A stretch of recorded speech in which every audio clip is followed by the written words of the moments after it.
کہ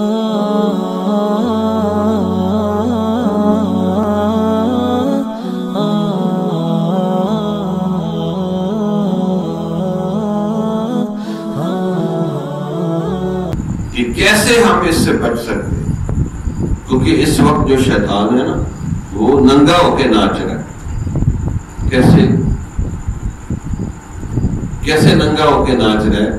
گندی فلموں کی شکل میں، بے حیا عورتوں کو نیم برہنہ لباس پہنا کے۔ یعنی میں بیروت گیا، وہاں بھی یہی حال، اتنی بے حیائی، اتنی بے غیرتی، جدھر جائیں عورتیں ہوں۔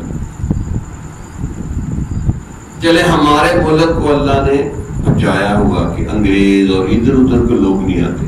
ان ملکوں میں باہر کے لوگ کافر اتنے زیادہ ہیں، تو کافروں کے پروپوگنڈے کا یہ فائدہ ہمیں ہو گیا کہ جی پاکستان میں بڑے ٹیررسٹ ہیں، وہ ڈرتے ہوئے آتا ہی نہیں ہمارے ملک۔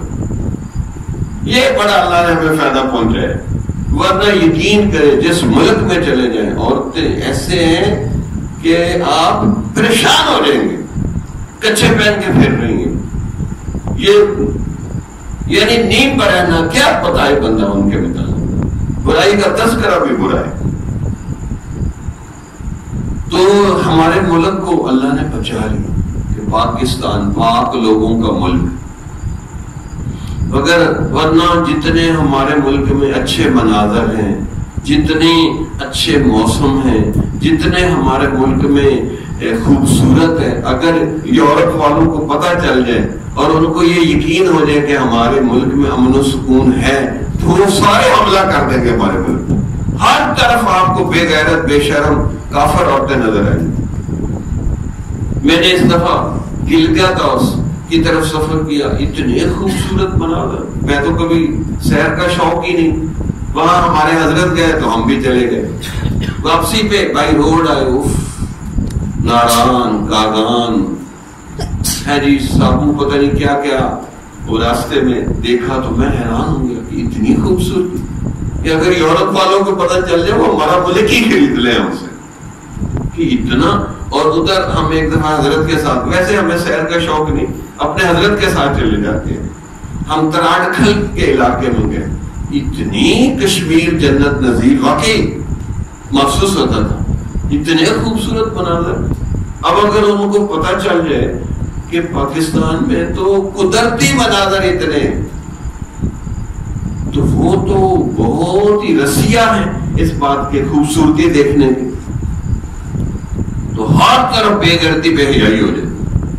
یہ تو اللہ نے مہربانی فرمائی کہ ہمیں مشہور کر دیا کہ یہ ملک جو ہے نا دہشت گرد ہے، ٹیررسٹ ہے، تو لوگ ڈرتے ہوئے ہمارے قریب ہی نہیں آتے۔ اگر کسی کو آپ تعارف کروا دیں یورپ کے ملک میں کہ میں پاکستانی ہوں، تو وہ ایسے دیکھے گا کہ یہ کوئی جن ہے یار، حالانکہ ہم چہرے سے شریف نظر آ رہے، لیکن ان کو اتنا پروپیگنڈا کر کے ہمیں ڈرایا ہے کہ وہ لوگ اتنے جنوں سے نہیں ڈرتے جتنے پاکستانیوں سے ڈرتے۔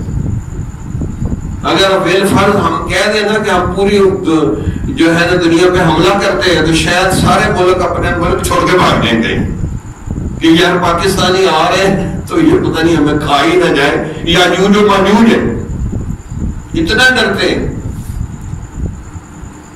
یہ اللہ نے روب و دبدبا کافروں سے پروپیگنڈا کروا کے انہیں کے اوپر ڈال دیا۔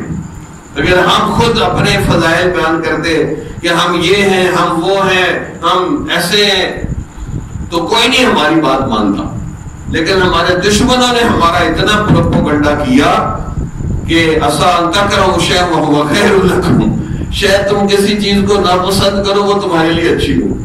یعنی اتنا روب و دبدبا ڈال دیا ہمارا کہ گو ہمیں بدنام تو کر دیا، لیکن روب و دبدبا ہمارا اتنا ڈال دیا کہ ہمارے پڑوسی ملک میں تو انہوں نے سب کچھ کیا، لیکن ہم بھی تو ساتھ ہی تھے، کوئی دور تو نہیں تھے، لیکن ہماری طرف نہیں جرأت کی کہ ادھر آئے۔ اور واقعی پوری دنیا میں ذہین ترین قوم بھی پاکستان کی ہے، یہ بھی میں بتا دوں۔ تو اس لیے اللہ نے خصوصی فضل کیا ہے، اس کی بنیادی وجہ ہے کہ ہم نے اپنا ملک لا الہ الا اللہ کے نام پہ لیا۔ کہ پاکستان کا مطلب کیا؟ لا الہ الا اللہ. اب نہیں یہ نعرہ مارتے ہیں، حالانکہ اس نعرے پہ کوئی پابندی نہیں ہے، بس وہ لا الہ الا اللہ والا ذوق شوق نکل گیا اندر. جمال الوجود بذكر الإله وتصف